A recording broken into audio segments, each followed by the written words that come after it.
KD राजकीय कन्या inter college Gorakhpur. प्यारे बच्चों, आप सभी लोगों का सामाजिक विषय की कक्षा में स्वागत है। आज मैं पुनः उपस्थित हुई हूँ सामाजिक विषय का अध्ययन करने के लिए।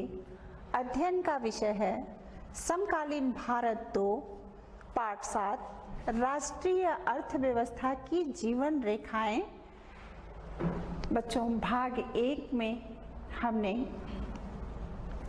स्थल परिवहन तथा जल परिवहन के बारे में पढ़ा था। आइए उसके अन्य बिंदुओं को एक बार पुनः देखें। मुख्य बिंदु परिवहन के साधन, स्थल परिवहन, जल परिवहन, वायु परिवहन, संचार सेवाएं, अंतर्राष्ट्रीय व्यापार और पर्यटन। पहले भाग में मैंने स्थल परिवहन तथा जल परिवहन के बारे में पढ़ा था।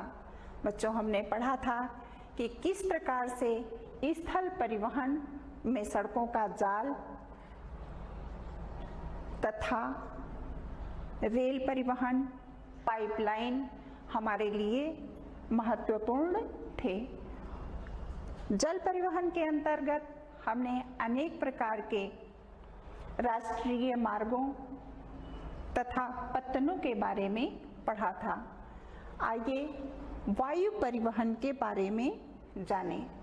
जैसा मैंने पहले कहा था कि परिवहन के साधन हमारी राष्ट्रीय अर्थव्यवस्था को सरल और सुगम बनाते हैं। आइए देखें कि वायु परिवहन किस प्रकार से हमें सुविधाएं पहुंचाता है। वायु परिवहन। आज वायु परिवहन तीव्रतम, आरामदायक व प्रतिष्ठित परिवहन का साधन है। इसके द्वारा अति दुर्गम स्थानों जैसे ऊंचे पर्वत, मरुस्थलों, घने जंगलों व लंबी समुद्री रास्तों को सुगमता से पार किया जा सकता है। बच्चों, परिवहन, वायु परिवहन। आइए पहले हम यह जानें कि वायु परिवहन किसे कहते हैं। वायु परिवहन हवा में चलने वाला एक परिवहन का साधन जो हमें कम समय में एक स्थान से दूसरे स्थान तक पहुंचाता है, उसे वायु परिवहन कहते हैं। वायु परिवहन तीव्रतम। बच्चों, हम अपने घरों में बैठे होते हैं, अचानक हवाई जहाज की आवाज़ सुनते ही घर से बाहर निकलते हैं और जब तक हम उसे देखने की कोशिश करते हैं उतनी ही देर में हवाई जहाज हमारी आंखों से दूर होता चला जाता है। इससे ये पता लगता है कि वायु परिवहन सबसे तेज चलने वाला परिवहन का साधन है। आरामदायक। बच्चों, वायु परिवहन सबसे आरामदायक परिवहन का साधन है। जिस दूरी को हम 2 से 3 दिन अन्य साधनों द्वारा 2 से 3 दिन में पार करते थे, आज वायु परिवहन द्वारा उसी दूरी को 2 से 3 घंटे में पार कर लेते हैं। ये अति दुर्गम स्थानों, बच्चों, ऊंचे ऊंचे पर्वतों, मरुस्थलों, घने जंगलों, समुद्री रास्तों को वायु परिवहन द्वारा आसानी से पार किया जा सकता है। सन 1953 में वायु परिवहन का राष्ट्रीयकरण किया गया। एयर इंडिया घरेलू और अंतर्राष्ट्रीय वायु सेवाएं भी प्रदान करती हैं। बच्चों, 1953 में वायु परिवहन का राष्ट्रीयकरण किया गया।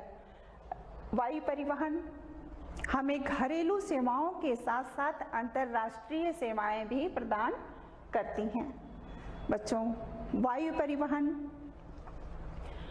परिवहन द्वारा हम बहुमूल्य, हल्की व जल्दी नष्ट होने वाली वस्तुओं को एक स्थान से दूसरे स्थान पर आसानी से भेज सकते हैं। वायु मार्ग बनाने का कोई व्यय नहीं होता, लेकिन हवाई अड्डा बनाना पड़ता है।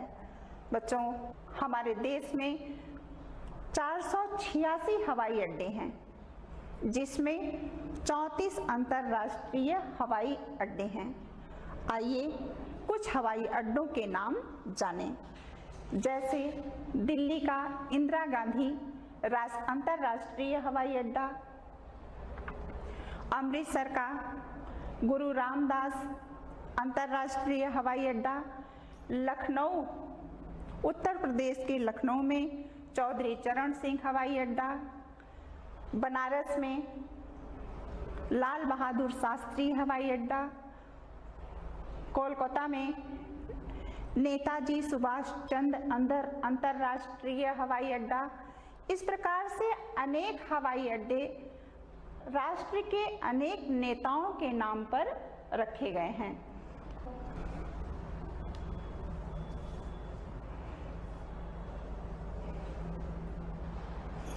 पवन हंस हेलीकॉप्टर लिमिटेड तेल व प्राकृतिक गैस आयोग को इसकी अपतटीय सक्रियाओं में तथा अगम्य व दुर्लभ भूभाग जैसे उत्तर पूर्वी राज्यों तथा जम्मू कश्मीर, हिमाचल प्रदेश व उत्तराखंड के आंतरिक क्षेत्र में हेलीकॉप्टर सेवाएं उपलब्ध कराता है।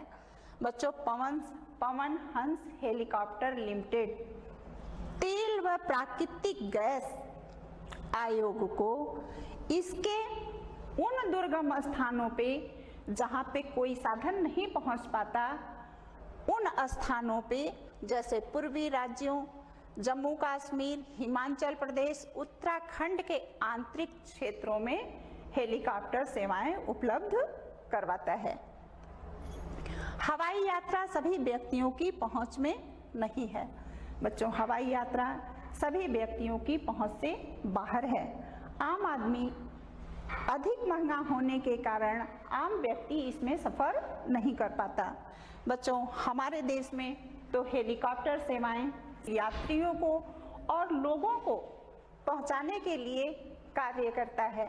जैसे देश के किसी कोने में यदि अशांति फैल जाती है या युद्ध प्रारंभ हो जाता है, तो उन स्थानों पर हेलीकॉप्टर द्वारा सैनिक तथा सैनिक हथियार पहुंचाए जाते हैं। विदेशों में हेलीकॉप्टर द्वारा खेती की जाती है, खेतों में बीज बोए जाते हैं तथा कीटनाशक दवाओं का छिड़काव करके खेती के फसल को सुरक्षित किया जाता है।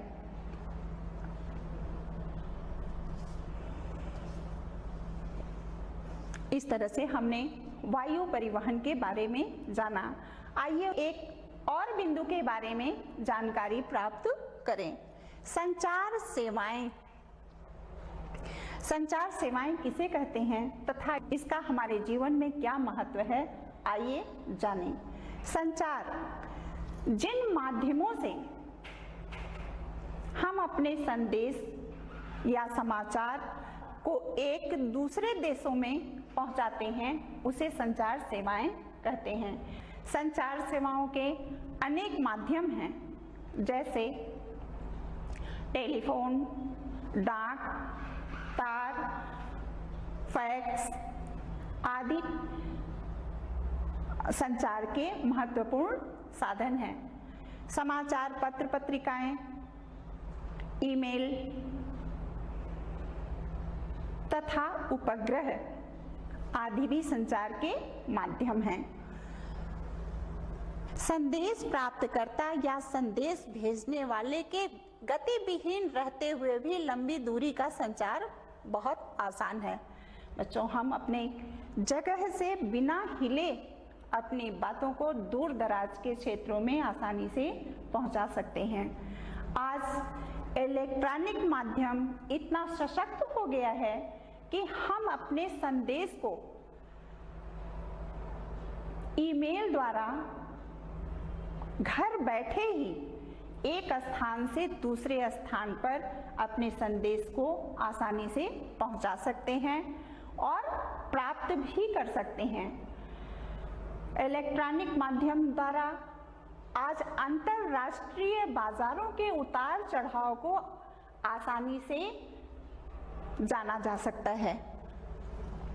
डाक व लिफाफा बंद चिट्ठी पहली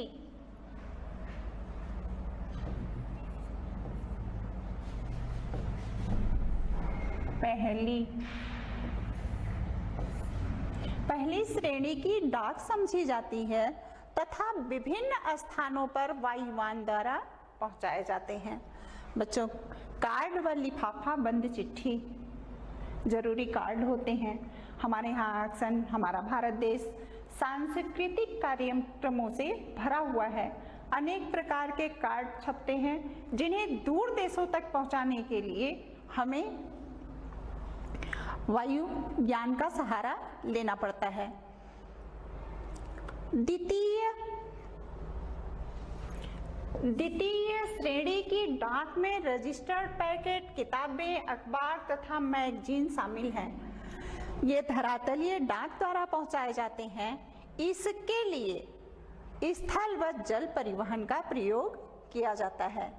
बच्चों, रजिस्टर्ड डाक हो, अखबार हो, मैगजीन हो, किताबें हो, इन्हें स्थल परिवहन द्वारा तथा जल परिवहन द्वारा एक जगह से दूसरी जगह तक आसानी से पहुंचाया जा सकता है। दूर संचार तंत्र भारत एशिया महाद्वीप में अग्रणी है। नगरीय क्षेत्रों के अतिरिक्त भारत के 2/3 से अधिक गांव एसटीडी दूरभाष सेवा से जुड़े हैं। दूर संचार तंत्र एशिया के भारत में सबसे ज्यादा फैला हुआ है। नगरीय क्षेत्रों के अतिरिक्त यानी शहरों में एसटीडी दूरभाष की सेवा कुछ समय पहले बहुत ही ज्यादा प्रचलित थी। आज उसकी जगह मोबाइल और ईमेल ने ले ली है। लेकिन गांवों में आज भी एसटीडी दूरभाष सेवा का बहुत अधिक प्रयोग किया जाता है।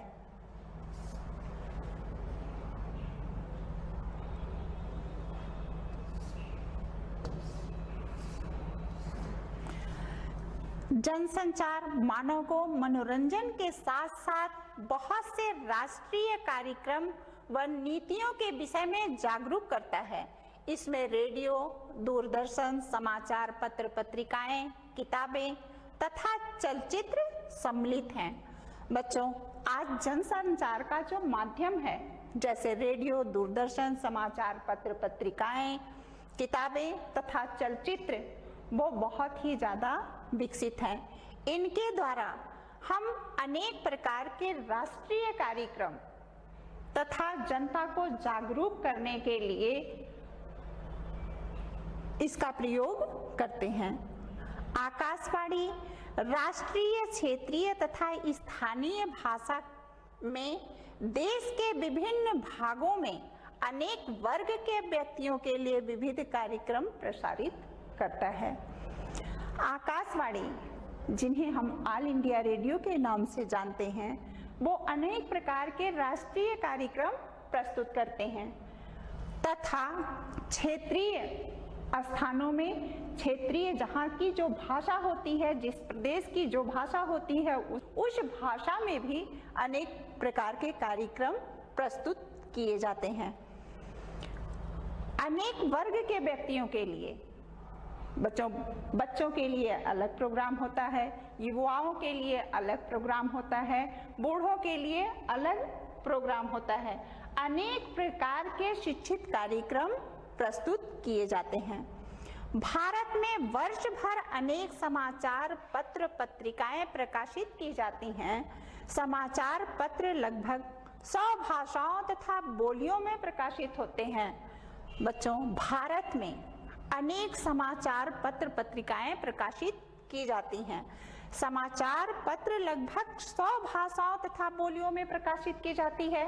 बच्चों, आपको पता होगा कि हमारे भारत में सबसे ज्यादा समाचार पत्र हिंदी में प्रकाशित होते हैं, उसके बाद अंग्रेजी में होते हैं, उर्दू में होते हैं, उसके बाद विभिन्न बोलियों यानी जहाँ की जो बोली होती है उस भाषा में प्रकाशित किए जाते हैं। भारत विश्व में सर्वाधिक चलचित्रों का उत्पादक भी है। यह कम अवधि वाली फिल्में, वीडियो फीचर फिल्म तथा छोटी वीडियो फिल्में बनाता है।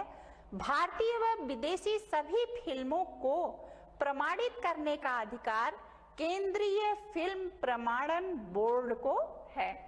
बच्चों, हमारे भारत में सबसे ज्यादा पिक्चर बनती है। कुछ छोटी वीडियो बनती हैं जो देश को शिक्षित करने के लिए, अनेक प्रकार की शिक्षा देने के लिए बनाई जाती है। कुछ बड़ी फिल्में होती हैं जिससे हमें और भी अनेक प्रकार के ज्ञान प्राप्त होते हैं। देशी या विदेशी उन पिक्चरों को दिखाने से पहले केंद्रीय फिल्म प्रमाणन बोर्ड द्वारा इसे पास कराया जाता है। बच्चों, ये एसटीडी सुविधा दूरभाष सेवा है।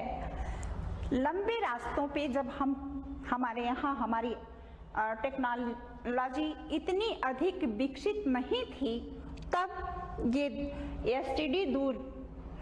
एसटीडी दूर संचार जगह जगह लंबे सड़कों पे लगाया जाता था, जिससे हम अपनी बातों को अपने घरों तक पहुंचा सकते थे। रास्ते में कोई दुर्घटना हो जाए या बहुत लंबा सफर करना हो तो इसके लिए ये एसटीडी सुविधा प्रदान की गई थी। अंतरराष्ट्रीय व्यापार, अभी मैंने वायु परिवहन के बारे में पढ़ा, संचार सेवाओं के बारे में पढ़ा। आइए अंतरराष्ट्रीय व्यापार के बारे में जानकारी प्राप्त करें। अंतरराष्ट्रीय व्यापार राज्य व देशों में व्यक्तियों के बीच वस्तुओं का आदान प्रदान व्यापार कहलाता है। बाजार एक ऐसी जगह है जहां इसका विनिमय होता है दो देशों के मध्य। यह व्यापार अंतरराष्ट्रीय व्यापार कहलाता है। यह समुद्री, हवाई व स्थानीय मार्गों द्वारा हो सकता है।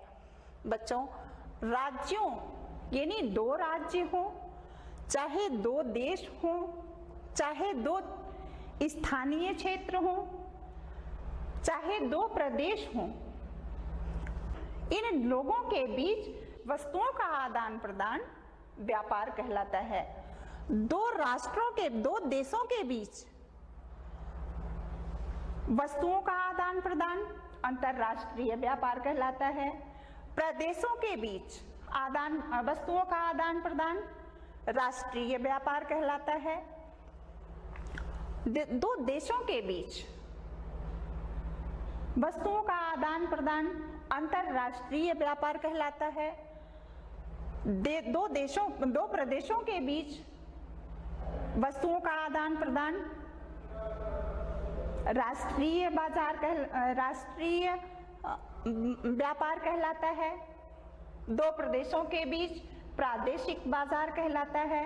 दो क्षेत्रों के बीच वस्तुओं का आदान प्रदान क्षेत्रीय व्यापार कहलाता है। बाजार एक ऐसी जगह है जहां विनिमय होता है। बच्चों, बाजार किसे कहते हैं? बाजार उसे कहते हैं जहां क्रेता और विक्रेता यानी सामान खरीदने वाला और सामान बेचने वाला दोनों मौजूद होते हैं, उसे बाजार कहते हैं। वस्तुओं का आदान प्रदान विनिमय कहलाता है। बहुत पहले जब हमारा देश इतना विकसित नहीं था तो हम वस्तुओं के आदान प्रदान से ही अपने जीवन को सफल बनाते थे। हमारी आवश्यकताएं बहुत कम थी, हमें कम वस्तुओं की आवश्यकता होती थी, इसलिए एक वस्तु देकर के दूसरी वस्तु प्राप्त करने में आसानी होती थी। तब हम वस्तु विनिमय का सहारा लेते थे। लेकिन आज युग बदल गया है। आज वस्तुओं का आदान प्रदान मुद्राओं द्वारा होता है, यानी एक वस्तु विनिमय होता है और दूसरा मुद्रा विनिमय होता है। हम किसी वस्तु को खरीदते हैं तो मुद्रा देकर के उस वस्तु को आसानी से प्राप्त कर लेते हैं। दो देशों के मध्य यह व्यापार अंतरराष्ट्रीय व्यापार कहलाता है। बच्चों, दो देशों के बीच का जो व्यापार होता है वो हम हवाई समुद्री मार्गों द्वारा करते हैं,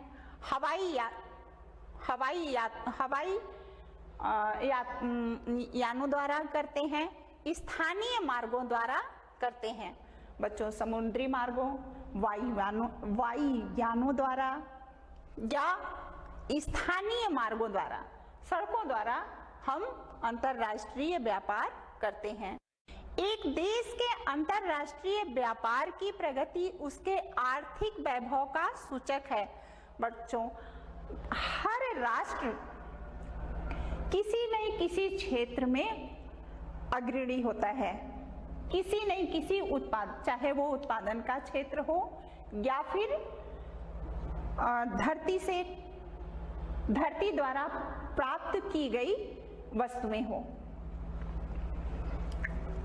जिस देश का आर्थिक विकास अधिक होता है उस देश की राष्ट्रीय व्यवस्था अधिक विकसित होती है। देश की आर्थिक व्यवस्था अधिक विकसित होने के कारण इसे राष्ट्र का आर्थिक बैरोमीटर भी कहा जाता है। विश्व के सभी भौगोलिक प्रदेशों तथा सभी व्यापारिक खंडों के साथ भारत के व्यापारिक संबंध हैं। भारत में निर्यात होने वाली प्रमुख वस्तुएं रत्न व जवाहरात, रसायन एवं संबंधित उत्पाद तथा कृषि एवं संबंधित उत्पाद है।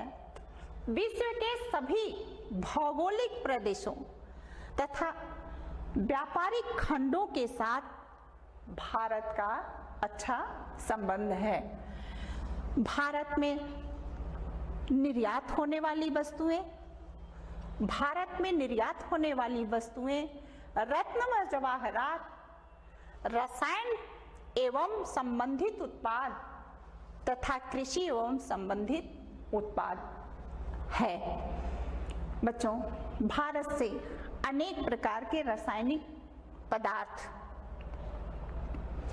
कृषि से संबंधित जैसे चाय, कहवा, गरम मसाले, काजू आदि निर्यात किए जाते हैं। भारत में आयातित वस्तुओं में कच्चा पेट्रोलियम तथा उत्पाद, रत्न व जवाहरात, आधार धातुएं, मशीनें, कृषि व अन्य उत्पाद शामिल हैं। बच्चों, भारत में आयातित होने वाली वस्तुओं में कच्चा पेट्रोलियम, उत्पाद, रत्न व जवाहरात, आधार धातुएं, मशीनें व कृषि व अन्य उत्पाद शामिल हैं।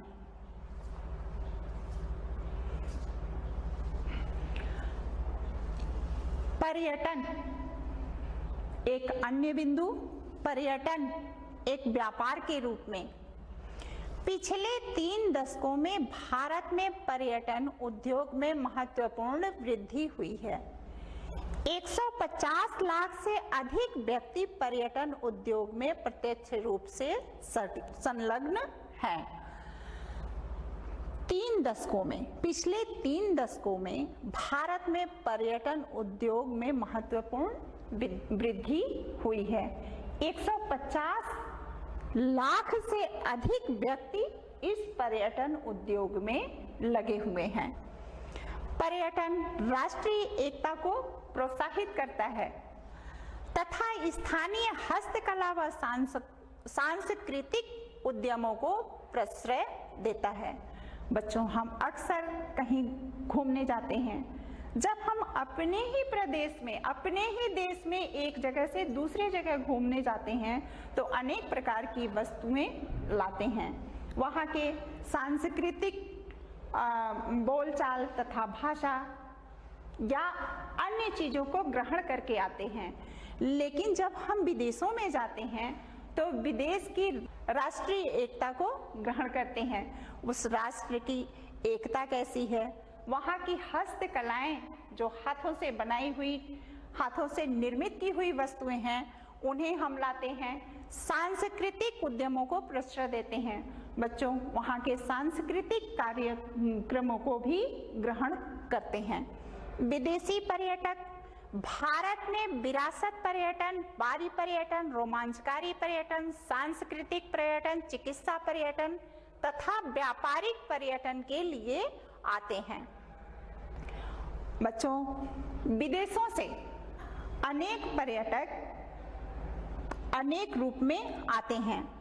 कुछ यहाँ की विरासत को देखने के लिए आते हैं, कुछ रोमांच करने के लिए आते हैं, कुछ सांस्कृतिक कार्यक्रमों के लिए आते हैं, कुछ पर्यटक चिकित्सा उद्योग से जुड़े होते हैं जो चिकित्सा के लिए आते हैं, व्यापारिक और कुछ व्यापार करने के लिए आते हैं।